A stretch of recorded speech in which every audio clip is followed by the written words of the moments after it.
அன்பார்ந்த துலாம் ராசி அன்பர்கள் அனைவருக்கும் இனிய தமிழ் புத்தாண்டு நல்வாழ்த்துக்களுங்க. பொதுவாக துலாம் ராசி அன்பர்கள் அனைவருக்குமே இந்த தமிழ் புத்தாண்டு எந்த வகையான ஒரு பலன்களை தரப்போகுது அப்படிங்கிறத பற்றி நாம் இன்றைக்கி இந்த வீடியோவில் பார்க்கலாங்க. பொதுவாக இந்த வருஷ தொடக்கத்தில், அதாவது சித்திரை மாதம் 38வது தமிழ் வருடமாக கருதப்படுகின்றதுங்க. அதாவது சித்திரை மாதம் உத்தராயணத்தில் வசந்த ருகில் ஞாயிற்றுக்கிழமை ஏப்ரல் 14ஆம் தேதி 2024 அன்று சஷ்டி திதியில் திருவாதிரை நட்சத்திரத்தில் அதிகண்ட நாம யோகத்தில் இந்த ஆண்டு மிதுனம் ராசியில் தமிழ் புத்தாண்டு பிறக்குதுங்க. இந்த தமிழ் புத்தாண்டில் வரப்போகின்ற துலாம் ராசிக்காரர்களுக்கு காலபுருஷ தத்துவத்தில் 9வது வீடாக இருக்கக்கூடிய இந்த துலாம் ராசிக்காரர்களுக்கு தமிழ் புத்தாண்டு எப்படி இருக்க போகின்றது அப்படிங்கிறத பார்க்க போகிறோங்க. அப்படிப்பட்ட இந்த துலாம் ராசிக்காரர்களுக்கு இந்த ஒரு வருடத்தை பொறுத்த வரைக்கும் கடவுள் எத்தனை ஆதாயத்தை கொடுத்திருக்கின்றார், அதே போல் எத்தனை விரயத்தை கொடுத்திருக்கின்றார் அப்படிங்கிறதையும் நம்ம முழுமையாக பார்க்க போகிறோங்க. பொதுவாக ஆதாயம் விரயம் அப்படிங்கிறது என்னங்க அப்படின்னு சொல்லிட்டு பார்க்கலாம். ஆதாயம் விரயம் அப்படிங்கிறது எல்லாருக்குமே இந்த ஒரு இறைவன் சமமாக கொடுக்கிறாரா, இல்லை எல்லா ராசிக்காரர்களுக்கும் மாறுபாடு இருக்குமா அப்படின்னா, பொதுவாக ஒவ்வொரு தமிழ் புத்தாண்டிலுமே ஒவ்வொரு கிரகங்கள் ஆட்சி செய்கின்றது.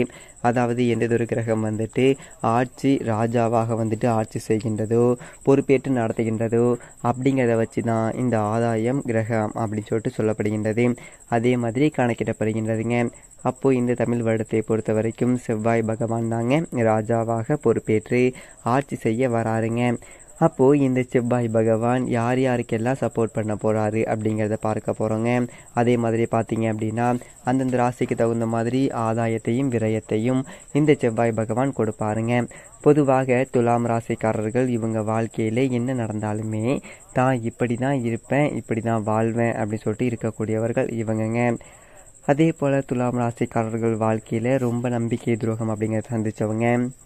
அது மட்டும் இல்லாமல் நீங்கள் என்னது ஒரு நல்லது செஞ்சாலுமே, நல்லது சொன்னாலுமே மற்றவங்களை பொறுத்த வரைக்கும் நீங்கள் செஞ்ச நல்லதையும் பிடிக்காது, சொன்ன நல்லதொரு சொல்லையும் பிடிக்காதுங்க, ஏன் உங்களையே பிடிக்காதுங்க.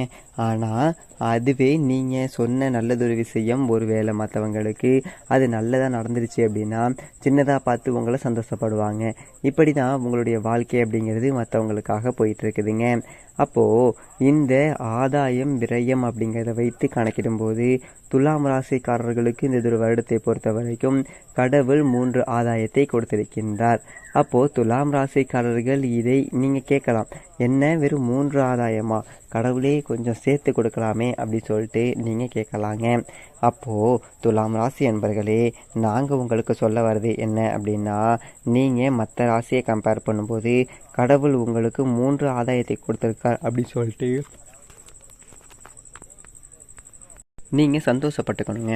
ஏன்னா உங்களுக்கு ஒன்றுமே இல்லை, 0 அப்படின்னு இல்லாமல் உங்களுக்கு 3 ஆதாயத்தை கொடுத்துருக்கிறாரு அப்படின்னு சொல்லிட்டு நீங்கள் சந்தோஷப்பட்டுக்கோங்க.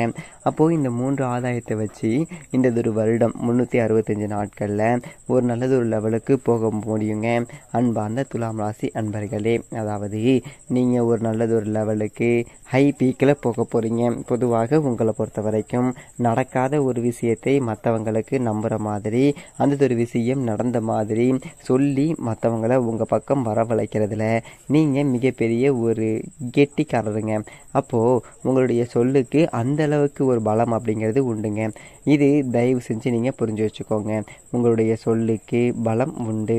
அப்படிப்பட்ட உங்களுக்கு இந்த ஒரு 3 ஆதாயமே பெருசு. ஏன் அப்படின்னா, இந்த 3 ஆதாயத்தை வச்சு நீங்கள் மிகப்பெரிய ஒரு கோட்டை மதில் சுவரை கட்ட முடியும், ஒரு கோட்டையவே கட்ட முடியுங்க. அதே மாதிரி எத்தனை விரயங்கள் வந்தாலும் உங்களால் அதை சமாளிக்க முடியுங்க. அதாவது அதை சமாளிக்க முடியும் அப்படிங்கிற ஒரு மன தைரியம் அப்படிங்க கொண்டவர்கள் நீங்கள். அது மட்டும் இல்லாமல் இதுக்கு என்னது ஒரு காரணம் அப்படின்னு சொல்லிட்டு கேட்டிங்க அப்படின்னா, சுக்கிர பகவான் உங்களுக்கு ராசிக்கு உங்கள் ஜாதகத்தில் அதிபதியாக இருக்கிறாரு. அப்போது உங்களுடைய ராசிக்கு அதிபதியாக சுக்கிர பகவான் இருக்கிறதுனால உங்களுடைய எண்ணங்களையும் உங்களுடைய கனவுகளையும் அவர் நிறைவேற்றி வைப்பதை தவிர கண்டிப்பாக கலைக்க மாட்டார். அதே மாதிரி உங்களை எத்தனை பேர் ஏமாத்தினாலும் சரிங்க, உங்கள் குடும்பத்தில் இருக்கிறவங்களே உங்களை ஏமாத்தினாலும் சரி, துரோகத்தை செய்தாலும் சரிங்க, அவங்களுக்கான ஒரு கடமைகளை நீங்கள் எப்போதுமே நிறைவேற்றி கொண்டே இருப்பீங்க. அதாவது இதுக்கு முன்னாடியும் அந்த ஒரு கடமைகளை நிறைவேற்றிருப்பீங்க, இன்னைக்கும் நிறைவேற்றுவீங்க, நாளைக்கும் அந்த ஒரு கடமைகளை நீங்கள் நிறைவேற்ற போகிறீங்க. அப்போது இதில் என்னதொரு விஷயம் அப்படின்னா, இந்த குரோதி தமிழ் புத்தாண்டில் மேலும் நிறைய பொறுப்புகள் உங்களுக்கு வரப்போகுதுங்க. அதாவது நிறைய பொறுப்புகள் அப்படிங்கிறது உங்களை தேடி வரப்போகின்றது. அதனால் இப்போ தான் நீங்கள் சில பேருக்கு மேலும் கட்டாயமாக நீங்கள் உதவி செய்ய வேண்டிய ஒரு நேரமாக இந்த நேரம் வரப்போகுதுங்க. அதாவது உங்களுடைய குடும்ப உறுப்பினர்களுக்கு உதவி செய்ய வேண்டிய ஒரு நேரம் இதுங்க. உங்களுடைய ஆஃபீஸில் இருக்கக்கூடியவர்களுக்கு உதவி செய்யக்கூடிய ஒரு நேரமாக இது அமைஞ்சிருக்குது. அதே போல் நீங்கள் எந்த ஒரு துறையில் வேலை செஞ்சாலும் அங்கே இருக்கக்கூடியவர்களுக்கு ஆண்களாக இருந்தாலும் சரி, பெண்களாக இருந்தாலும் சரி, நீங்கள் உதவி செய்யக்கூடிய ஒரு காலமாக இந்த ஒரு காலம் வருதுங்க. அப்போது பெரும்பாலும் இந்த ஒரு வருஷத்தில் நீங்கள் ரொம்பவே பிஸியாக இருக்க போகிறீங்க. அதாவது அது எப்படி அப்படின்னா, உங்களுடைய பெயர், புகழ், கௌரவம் இது எல்லாத்தையுமே உயர்த்தக்கூடிய ஒரு நேரமாக இது இருக்குதுங்க. இந்த தமிழ் குரோதி வருடம் உங்களுக்கு அமைஞ்சிருக்குதுங்க. பொதுவாக துலாம் ராசிக்காரர்களே, உங்களால் எத்தனையோ பேருடைய ஒரு வாழ்க்கை தரம் உயர்ந்திருக்கு, உங்களால் பல பேருடைய ஒரு வாழ்க்கை உயர்ந்திருக்குங்க. அப்போது உங்களை பார்த்து நாங்கள் ஒரு கேள்வி கேட்குறோம், உங்களுடைய வாழ்க்கை எப்போ வாழ்கிறது, அதே மாதிரி உங்களுடைய வாழ்க்கை தரம் எப்போ உயர்றதுங்க? அப்போது உங்களுக்கு நல்லதொரு வாய்ப்பு அப்படிங்கிறது கிடைக்கக்கூடிய ஒரு காலமாக இந்ததொரு குரோதி வருடம் அப்படிங்கிறது அமைஞ்சிருக்குது. அதாவது இந்ததொரு காலம் உங்களுக்கு நீங்கள் வெளிப்படுத்துவதற்குரிய ஒரு காலமாக இந்ததொரு வருடம் அமைஞ்சிருக்குதுங்க. அடுத்ததாக பார்த்தீங்க அப்படின்னா, இன்னொரு விஷயத்தை நீங்கள் தயவு செஞ்சு புரிஞ்சுக்கணும் துலாம் ராசி என்பர்களே. கடவுள் எப்போவுமே ஒரு குறைவான ஒரு சந்தோஷத்தை கொடுத்துருக்காரு அப்படின்னா, அது நிறைவான ஒரு சந்தோஷத்தையும் கொடுத்துருப்பாரு அப்படின்னு சொல்லிட்டு நீங்கள் முதல்ல புரிஞ்சுக்கணுங்க. அதனால் துலாம் ராசிக்காரர்கள் உங்களுடைய திறமைகளை, அதாவது தனித்திறமைகள் எல்லாத்தையுமே வெளிப்படுத்தக்கூடிய ஒரு காலமாக இந்த ஒரு வருடம் அமைஞ்சிருக்குதுங்க. அதனால் தயவு செஞ்சு இந்த ஒரு வாய்ப்பை நீங்கள் மிஸ் பண்ணிடாதீங்க. அதே போல் சரியாக யூஸ் பண்ணுங்கள். அதிலும் குறிப்பாக சொல்ல போனோம் அப்படின்னா, துலாம் ராசிக்கார பெண்களுக்கு இந்த ஒரு குரோதி வருடம் மிக மிக அற்புதமான ஒரு காலகட்டமாக அமைய போகுதுங்க. பொதுவாக துலாம் ராசி பெண்களுக்கு நாங்கள் என்ன சொல்ல வரோம் அப்படின்னு பார்த்தீங்க அப்படின்னா, நீங்கள் இது வரைக்கும் மற்றவங்களால தான் நாங்கள் வாழ்கிறோம், மற்றவங்களால தான் நாங்கள் இருக்கிறோம் அப்படின்னு சொல்லிட்டு நினைக்கிறத கண்டிப்பாக நீங்கள் விட்டுறணுங்க.